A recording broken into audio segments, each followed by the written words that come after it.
Kisah Nabi Nuh alaihissalam.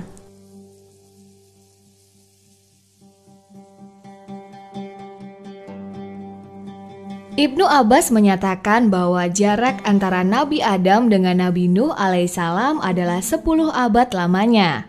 Pada saat itu, semua orang patuh kepada Allah. Umat manusia mulai menyembah berhala pertama kali, yaitu pada masa Nabi Nuh alaihissalam. Ada 5 nama berhala yang masyhur alias terkenal pada zaman itu, yaitu Wat, Suwa, Yaguts, Ya'ud, dan Nars.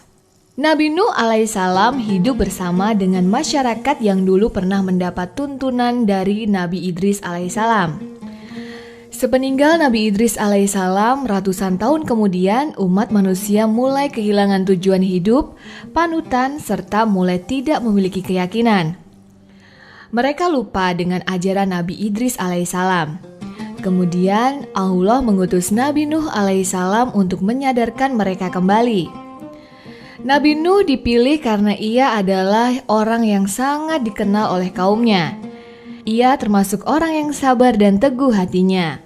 Sebagian riwayat menyebutkan bahwa pada saat itu usia Nabi Nuh alaihissalam adalah 480 tahun. Sayangnya, usaha penyadaran selama 950 tahun oleh Nabi Nuh hanya sedikit saja yang beriman kepada Allah.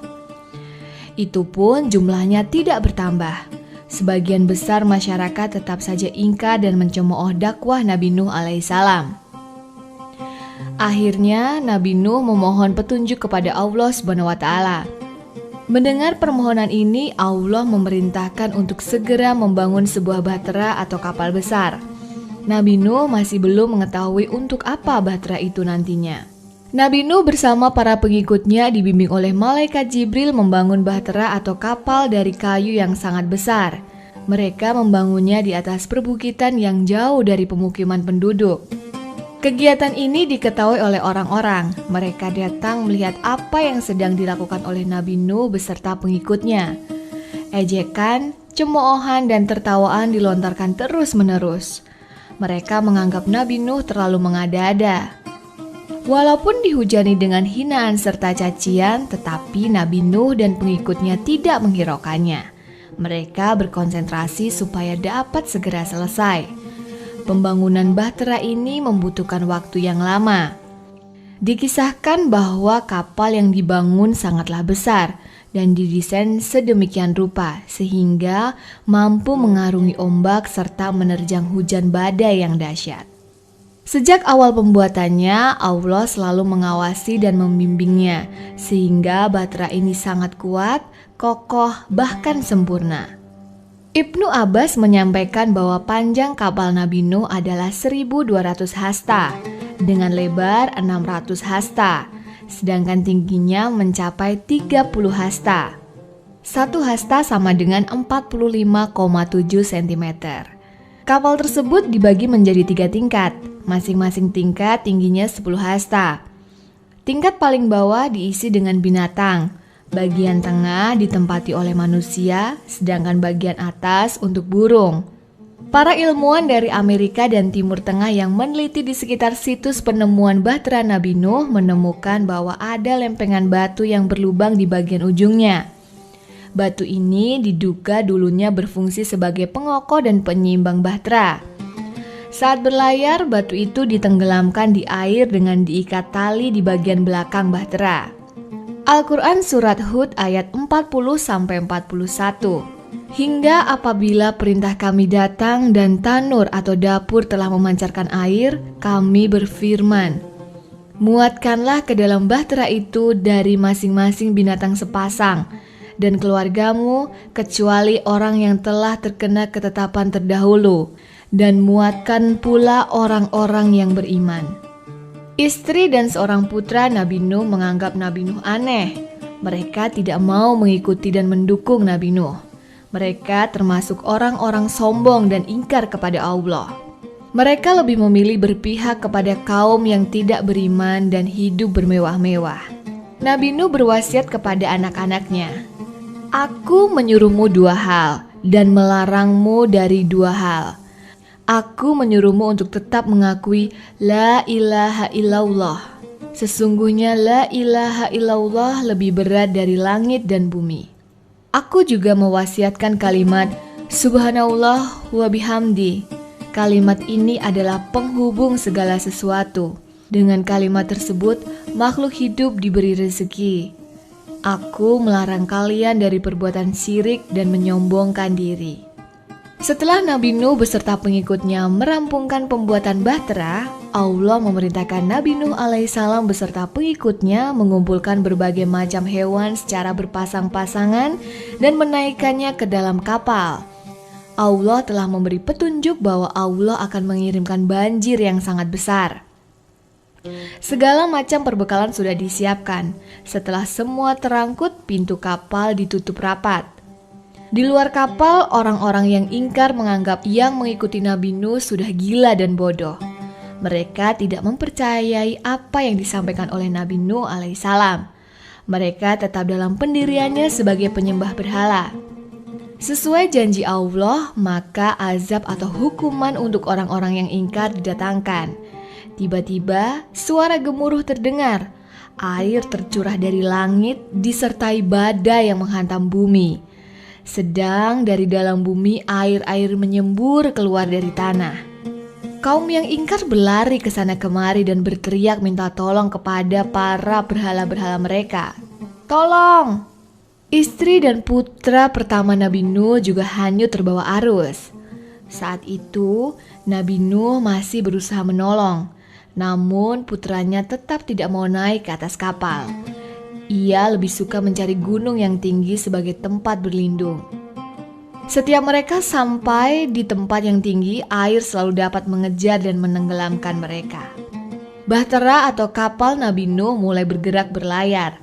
Perlahan tapi pasti, kapal besar itu terdorong oleh datangnya air bah yang bergulung-gulung. Orang-orang yang tidak mempercayai seruan Nabi Nuh alaihissalam akhirnya hanyut terseret ombak, tenggelam dan binasa. Kisah banjir besar ini dan adanya kapal Nabi Nuh diabadikan dalam Al-Quran sebagai peringatan. Di atas bahtera, kesabaran Nabi Nuh beserta kaum mukmin diuji. Ratusan hari mereka berada di atas gulungan ombak, terombang-ambing hingga akhirnya berlabuh di pegunungan Judi selama 30 hari. Pada tanggal 10 Muharram atau Asyura, banjir benar-benar surut. Nabi Nuh beserta kaum mukmin mengucapkan rasa syukur. Mereka mulai membebaskan satu persatu binatang yang ada di dalam kapal. Hewan-hewan ini mulai menyesuaikan diri dengan lingkungan barunya. Sebuah peradaban baru harus dibangun kembali dari awal, dengan harapan menjadi kehidupan yang lebih baik. Nabi Nuh memiliki 5 orang putra, yakni Ham, Syam, Yafit, Yam, dan Abir, yang meninggal tenggelam saat banjir besar. Abir meninggal sebelum terjadi banjir. Ham, Syam, Yafit adalah 3 orang anak yang ikut Nabi Nuh berlayar. Ibnu Katsir menjelaskan bahwa dari semua orang yang selamat, tidak ada satupun yang memiliki keturunan, kecuali ketiga putra Nabi Nuh alaihissalam. Nabi Muhammad SAW menjelaskan bahwa Ham adalah bapaknya orang Habasyah atau kulit hitam.